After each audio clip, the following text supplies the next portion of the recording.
In 1976, a momentous event occurred. Zecharia Sitchin introduced his ancient astronaut theory to the world when he published his first book, The 12th Planet. This first book of the revolutionary Earth Chronicles series offered compelling and controversial documentary evidence of the existence of the mysterious planet of Nibiru and tells why its astronauts came to Earth eons ago to fashion mankind in their image. Although Eric Von Daniken had published Chariots of the Gods several years earlier, The 12th Planet was a quantum leap in the effort to understand humankind's true origins and evolution of its civilization. It was the product of more than 30 years of meticulous research and challenged established notions of the origins of life on Earth. Indeed, Sitchin was the first to treat as fact, not myth, the tales of creation, the Great Deluge, the Tower of Babel, and the Nephilim who married the daughters of man. Zecharia Sitchin, along with Eric Von Daniken, were the pioneers of the ancient astronaut theory. But Sitchin was just getting started.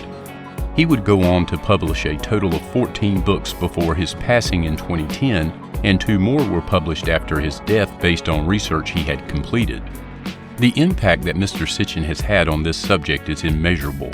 Yet today's generation knows very little about him and his contributions to the field. There are likely several reasons for this.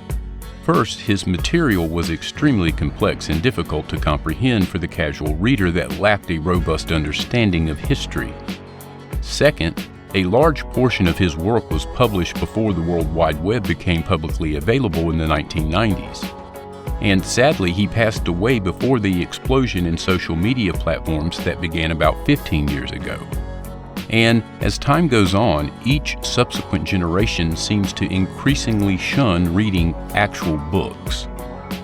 Although today's generation may not know much about Zecharia Sitchin the man, they are well acquainted with his concepts on extraterrestrial intervention.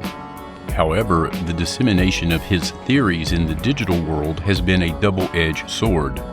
In today's online world, bloggers, YouTube creators, armchair pontificators, and pretty much anyone with a keyboard has been steadily expounding on his original concepts without having ever read a single word of any of his books. Of course, this has led to a great deal of misinformation, disinformation, and a complete perversion of his work. You have a sordid faction of people, especially on Facebook and YouTube, that are basically ripping off his original work without giving him any credit. Moreover, they are talking out of their asses, adding their own personal beliefs and opinions based on no research whatsoever. This association of nonsensical drivel with Sitchin's well-researched arguments has sullied the entire field of study and has created a perilous proposition for new students of the theory. Genuinely curious people who want to learn more about the theory are faced with an endless selection of erroneous material from uneducated clickbaiters simply trying to pad their pockets in complete disregard of maintaining any integrity in the subject matter. The archive consistently strives to produce material that can serve as a guidepost for newcomers to the theory, and that is the very purpose of this video. We figured one of the best ways to achieve that in this episode would be to have Zecharia Sitchin himself explain in his own words the basic concepts of his unique ancient astronaut theory. In this way, newcomers and seasoned researchers alike can get their information directly from the primary source. Plus, the viewer can also get to know the man himself. The first book, titled The 12th Planet, deals with the question of, are we alone? And if we are not alone, from where did others who had come to visit Earth, from where did they come? And the answer is, going back to the Sumerian civilization 6,000 years ago, the answer is that there is one more planet in our own solar system that comes to our vicinity every 3,600 years. The ancient people said that our solar system has 12 members. The sun in the center. They counted the moon for reasons which they gave, and I tell them in my book, and 10, not 9, but 10 more planets So that planet from which visitors come and go between their planet and our planet is the 12th member of our solar system, and thus the title of the book, The 12th Planet. The 12th planet, or as astronomers who nowadays try to locate it, called Planet X, meaning the unknown planet, is in a way the planet that first brought life into our solar system about 4 billion years ago, is the planet from which other intelligent beings started to come here about 450,000 years ago. So it is the planet which is responsible in a way both for evolutionary life in our solar system and for us Homo sapiens being here, because according to those ancient tales, it was they who jumped the gun on evolution, and by combining their genes with those of primitive hominids brought about Homo sapiens. So one can say that that planet is perhaps the most important member of our solar system.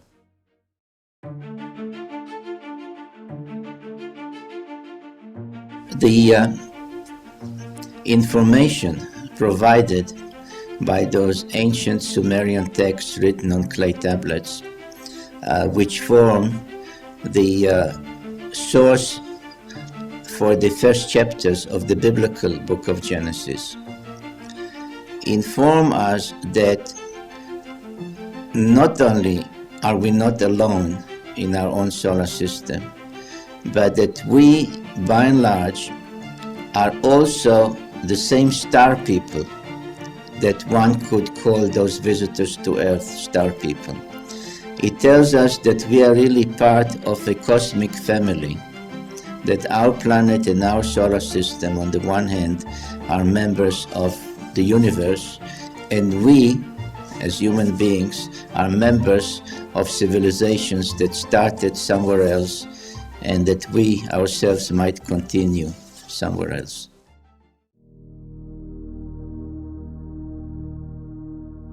When, after a lifetime of research, trying to resolve the enigma of to whom did the Bible refer when in chapter 6 of Genesis it spoke of the Nephilim, usually translated giants, but literally meaning those who from heaven to earth came. In trying to determine from where they had come, why did they come, what did they do here when they were here, I ended up writing a book titled The 12th Planet. But the book that was published was in reality 1/3 of the material that I tried to put in the first book. And this left unanswered in the first book the question of if others had indeed come to this planet, where did they land?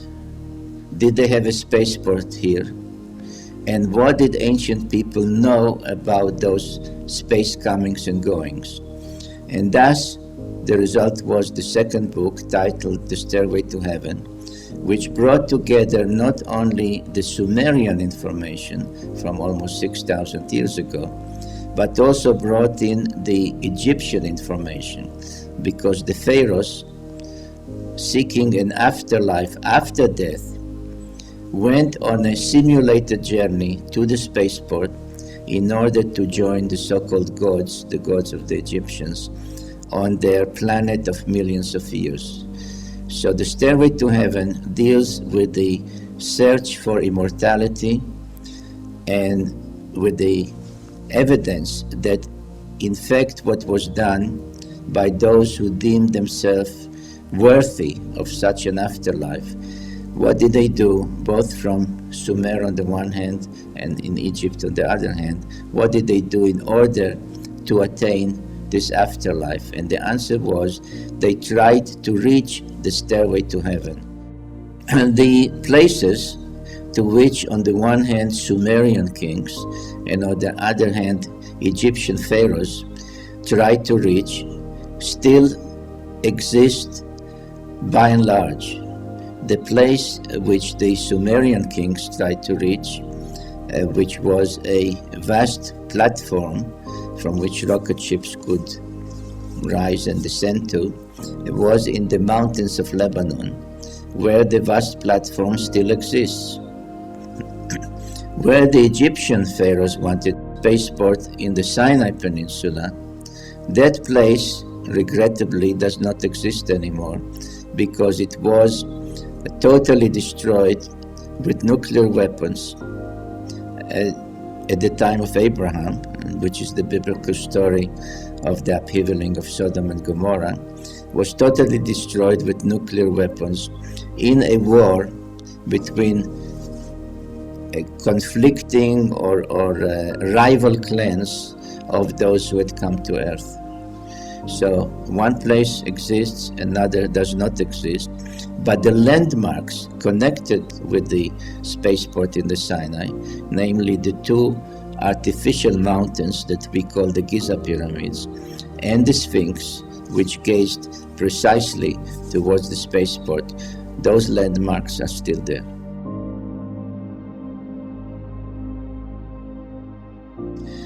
The book, the third book, the book titled The Wars of Gods and Men, really describes the relationship first between the Nephilim Anunnaki themselves, who in time divided into two clans, struggling, fighting, and sometimes warring for supremacy on Earth, and their relationship, on the other hand, with mankind through kings and priests, etc.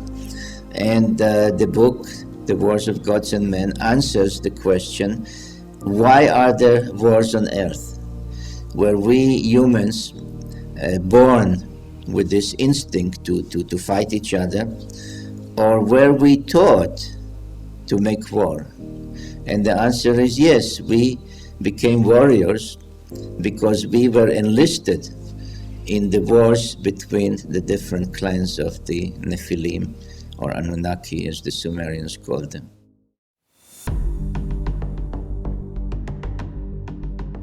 Now the fourth book corrects what I believe was and still is a total misunderstanding of ancient history and prehistory. The current notion is that the so-called civilizations of the New World, the Inca, the Maya, the Aztecs, were totally divorced and happened independently of the much older civilizations of the ancient Near East, the Sumerians, Babylonians, etc. And what I showed that really it was one world, because those who came here from the other planet and could travel in space could certainly roam the skies of the Earth, and for them there was no problem of implanting knowledge from here somewhere else, of bringing some of their followers from Egypt to Mesoamerica.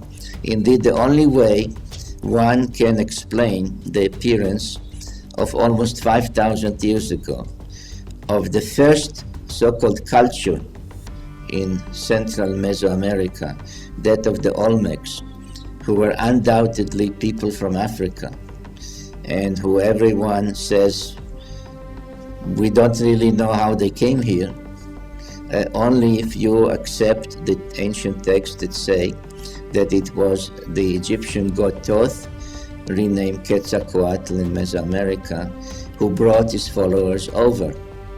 So the book, The Lost Realms, deals with first of all describes, and then deals with all the enigmas of the Americas, and shows that they were really part and parcel of what happened on the other side of the world.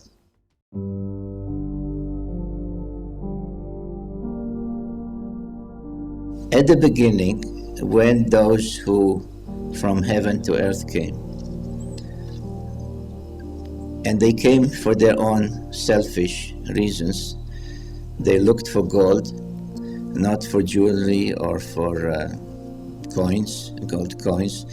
They needed gold in order to survive on their own planet because their atmosphere was dwindling. They were losing the internal heat of their planet. And the only way they could retain it was to create a shield of gold particles around their planet, and the source for that gold was the planet Earth. In time, however, they needed manpower, workers, to obtain the sufficient quantities of that gold. And therefore they went about and through genetic engineering brought about us, Homo sapiens. There was evolution. Even chapter 1 of the book of Genesis, as I point out in my book Genesis Revisited, speaks about evolution. But someone jumped the gun on evolution. We might have appeared here anyway, in 1 million years, in 5 million, in 10, I don't know. But somebody, and that was those who came from the 12th planet to Earth, jumped the gun on evolution, and by combining their genes with those of the hominids that were then on Earth, brought us about. So we were created to work in the gold mines. But in time, and especially after the deluge, the great flood, the visitors to Earth, whom the Bible called Nephilim, the Sumerian term for them was Anunnaki, meaning literally those who from heaven to earth came, decided that they need not just workers, that they really need partners on Earth, and started to give us civilization.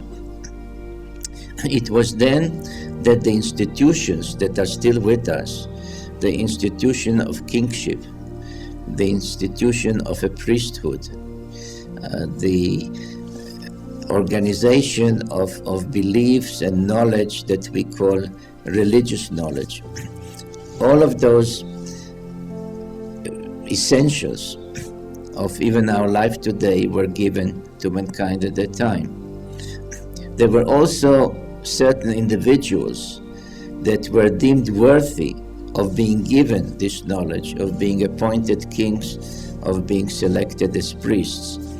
And in my latest book, Divine Encounters, I deal with the problem, with the question, and not by hypothetical answers, but by giving facts, by quoting texts from antiquity of how this information was imparted, how contacts were made in the past, how what we nowadays hear from some who say they experienced encounters of the first kind, of the second kind, of the third kind. How did such encounters really take place in antiquity based on records from antiquity and not hypothetical answers by me? So dreams, holographic visions, all kinds of methods of contact were used in the past. And when one reads that ancient evidence, one really begins to understand what is behind all the current reports of UFOs and sightings and abductions and so on.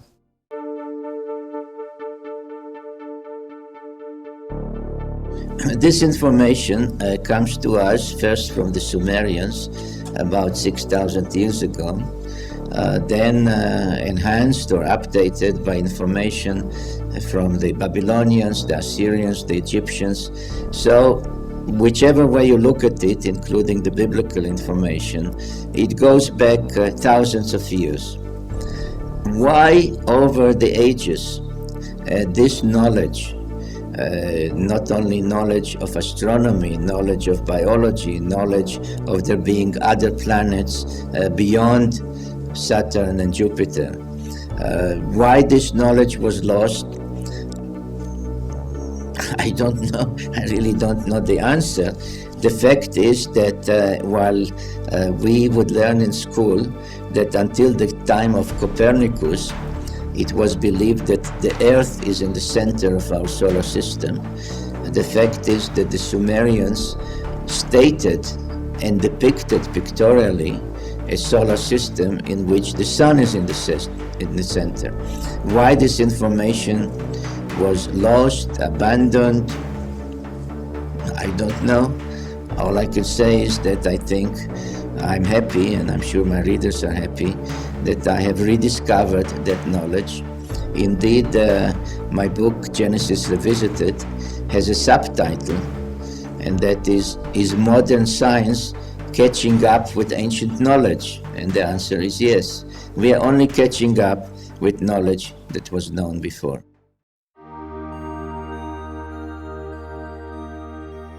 The information that is brought out in my 7 books to the general reader, although it is based entirely on fact, on scientific knowledge, it is for the general reader. That information was put by me in book form and in interviews like this one and so on, because it all started with my own search for answers. Who were the biblical Nephilim? What did the Bible mean when it says in Genesis that the Adam was created sort of by consensus between a group called the Elohim, which says in the Bible, let us make the Adam in our image and after our likeness, always in the plural. So who were they? I was wondering whether there really is a conflict between Bible, creationism, and evolution. So you cannot really be a thinking person. You cannot want to know, is what the Bible tells us true? You cannot really think that in order to know where we are going, we should know where we came from. So once I satisfied myself that these are the answers, and saw the clamor everywhere, in every country, not only in this country. My books have been translated into 14 languages. Lately, they are being published in what used to be the Iron Curtain countries, Poland, Romania, the Czech Republic, etc. So the clamor is so great that indeed, while it took me 20 years to write this series of books, invariably people say to me, how soon is your next book coming out? Because they clamor for more and more information. They want to know, when is the planet coming back? When are they coming back? Does Jesus fit into this? Each time I answer some key, basic, long-time questions, it seems that I only raise new questions. So I'm really responding to a need that I feel wherever I go.